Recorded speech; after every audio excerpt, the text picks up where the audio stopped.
Hi, I am Dr. Matt Lilly, orthopedic surgeon at the center. Total joint replacement is not a pain-free surgery.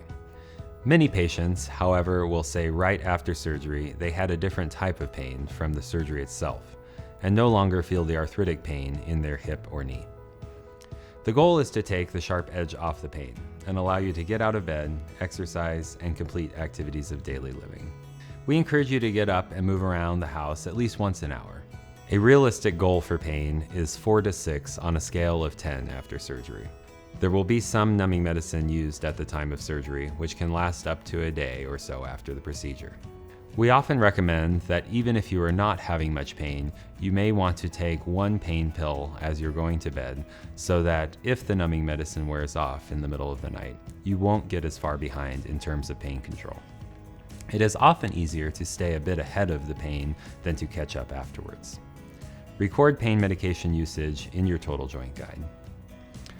Ice can be helpful to reduce inflammation, swelling, and pain. Be sure not to put the ice pack or ice machine directly on the skin. Place a towel or cloth between the skin and the ice. Use the ice machine most of the time for the first 48 hours, then as needed for pain and swelling. If using ice packs instead of Polar Care, we recommend 20 minutes on, then 20 minutes off.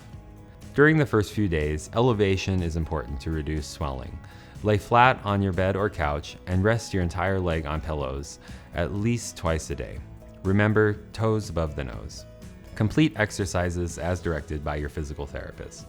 The success of the operation depends largely on how well you do the exercises and strengthen weakened muscles, but be cautious of overdoing it the first few days after surgery.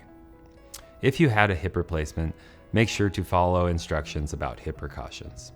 Thank you for watching. It is important that you watch all of these videos to prepare for your upcoming surgery. And if you have questions, give us a call at 541-382-3344.